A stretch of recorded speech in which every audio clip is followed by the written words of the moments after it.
બગદાણા બબાલની ચર્ચા વચ્ચે છેલ્લા ઘણા સમયથી માયાભાઈ આહિરના ખાસ ગણાતા અંબરીશ ડેર પણ ચર્ચામાં આવ્યા છે।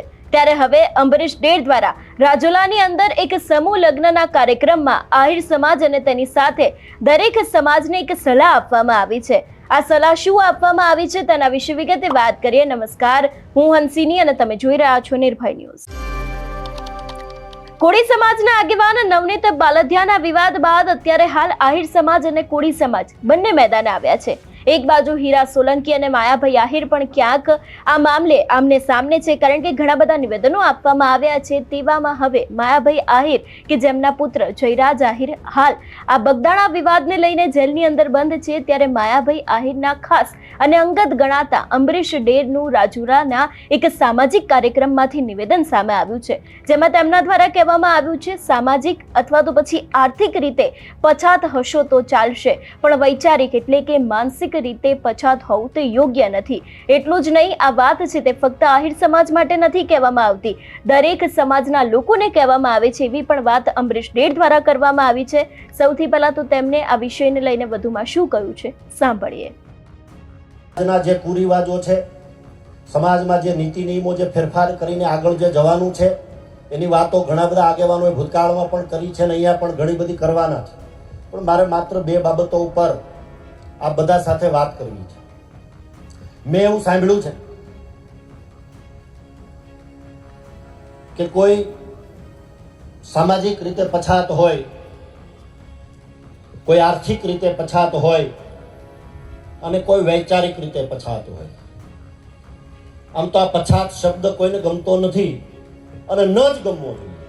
એટલા માટે ન ગમવો જોઈએ કે આજે સમગ્ર વિશ્વ અને સમગ્ર દુનિયા ક્યાં પહોંચી છે, ત્યારે આ પછાત શબ્દ કોઈને ન ગમવો જોઈએ અને નથી જ ગમતો, અને હું એવું માનું છું કે એ વ્યાજબી પણ નથી।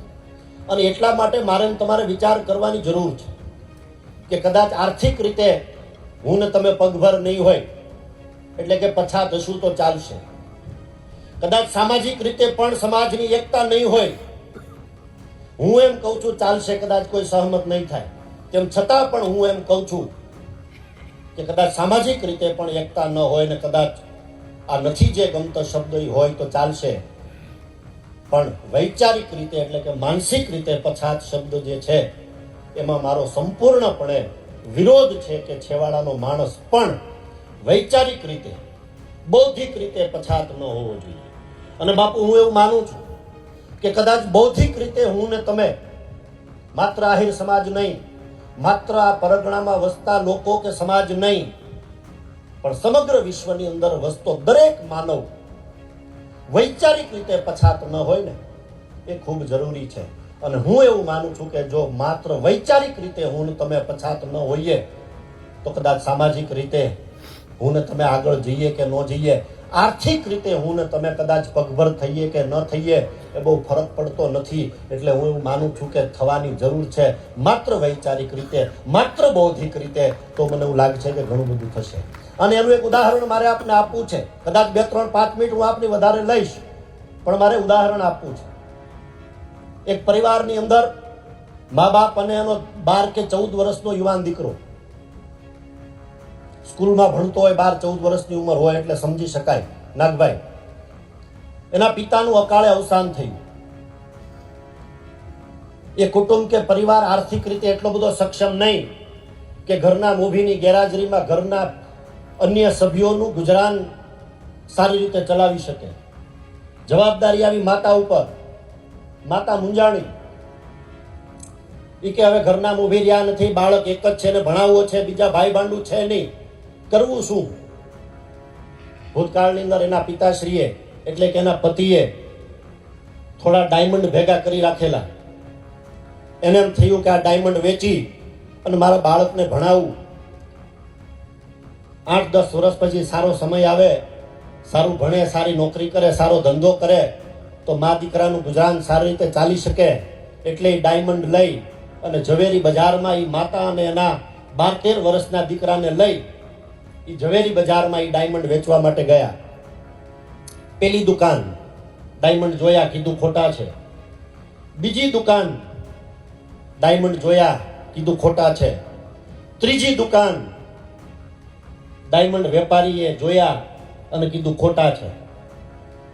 એ માને અને દીકરાને વેપારી ઉપરનો ભરોસો ઉઠ્યો કે હવે અમે મા દીકરો એકલા છીએ એટલે આને અમારી પાસેથી પડાવી લેવું છે, એટલા માટે એ એમ કહે છે કે આ ડાયમંડ ખોટા છે.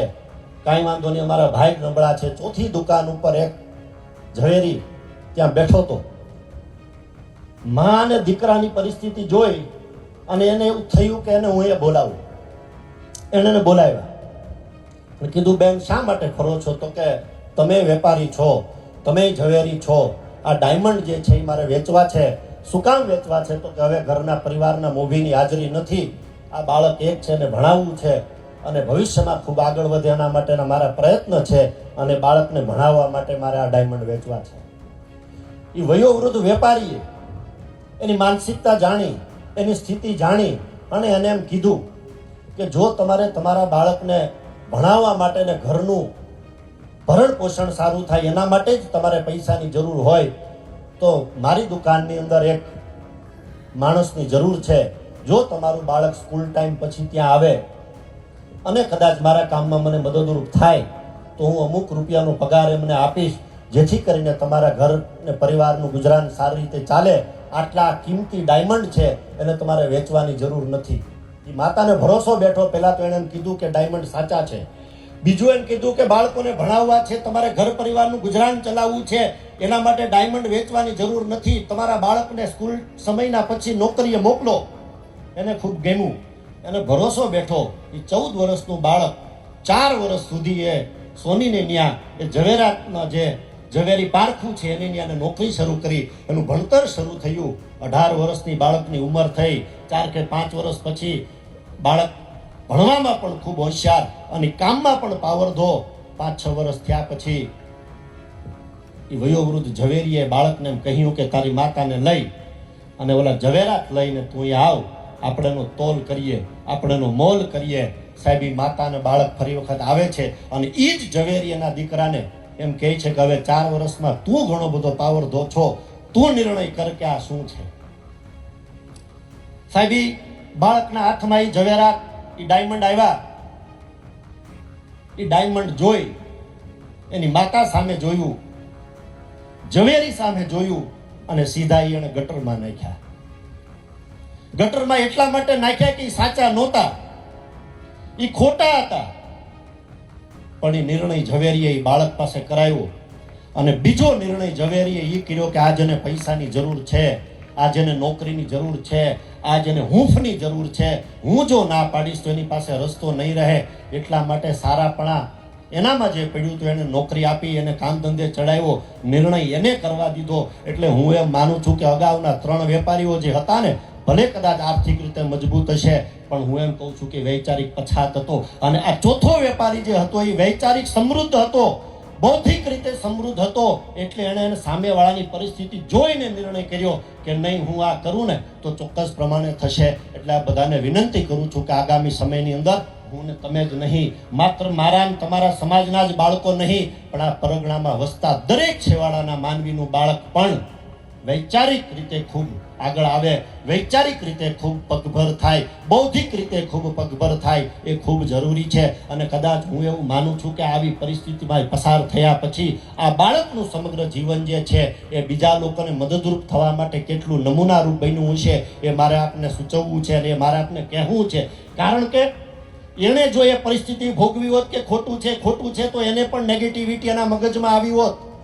પણ વયોવૃદ્ધ વેપારી એને જે હકારાત્મકતા જે જીવનમાં આપી એ હું એવું માનું છું કે જે જ્યાં સુધી જીવવું છે ત્યાં સુધી છેવાડાના માનવીને, જરૂરિયાતમંદ લોકોને એને મદદરૂપ થવા માટે આગળ આવ્યો છે. એટલા માટે આપણે સૌ પરમ કૃપાળુ પરમાત્માને પ્રાર્થના કરીએ કે કદાચ આર્થિક રીતે સુખી થઈએ કે ન થઈએ, સામાજિક રીતે સુખી થઈએ કે ન થઈએ, પણ બૌદ્ધિક રીતે, વૈચારિક રીતે હું તમે સુખી થઈએ, જેથી કરીને આવનારા સમયમાં માત્ર સમાજ નહીં પણ 18 વર્ણને દિશા સૂચક પ્રેરણા હું ને તમે સાધુ સંતો મહાપુરુષોના આશીર્વાદથી આપી શકીએ. વધારે વાત નથી કરવી, છેલ્લી વાત મારે કરવી છે.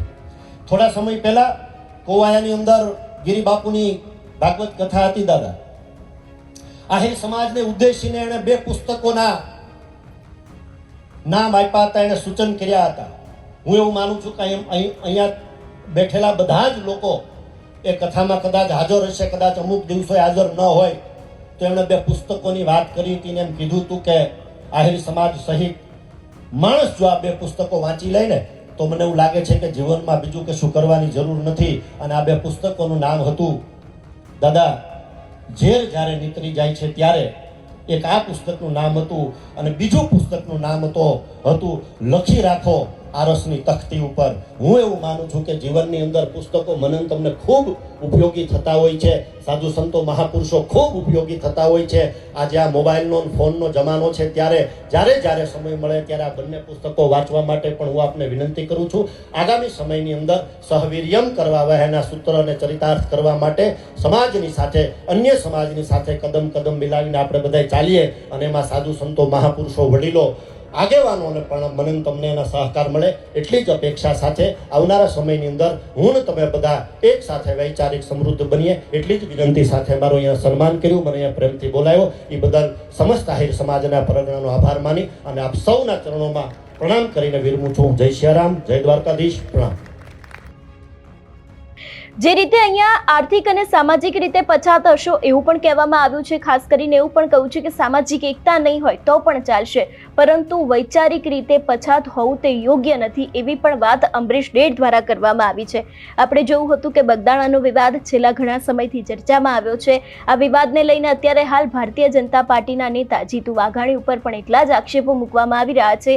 તેવામાં હવે રાજુલાની અંદર જે હીરા સોલંકીનો ગઢ ગણાય છે એ જ રાજુલાની અંદર માયાભાઈ આહિરના ખાસ ગણાતા જે અમરીશ ડેડ છે તેમના દ્વારા આ નિવેદન આપવામાં આવ્યું છે, જેમાં આહિર સમાજને નહીં પરંતુ દરેક સમાજના લોકોને કહેવામાં આવ્યું છે કે સામાજિક રીતે પછાત હશો તો ચાલશે, સામાજિક એકતા નહીં હોય તો ચાલશે, આર્થિક રીતે પછાત હશો તો પણ કદાચ ચાલશે, પરંતુ ક્યાંક ને ક્યાંક વૈચારિક રીતે અને માનસિક રીતે પછાત હોવું તે યોગ્ય નથી, એવી પણ વાત તેમના દ્વારા કરવામાં આવી છે. એટલું જ નહીં, જે રીતે આપણે તેમને સાંભળ્યા તેમના દ્વારા ઉદાહરણ પણ આપવામાં આવ્યું છે, જે રીતે સમગ્ર વાત કહેવામાં આવી છે એના કારણે ક્યાંક ને ક્યાંક જે રીતે તેમના દ્વારા નિવેદન સામે આવ્યું છે એના ઉપરથી ઘણા બધા તર્ક વિતર્ક અત્યારે હાલ લગાવવામાં આવી રહ્યા છે.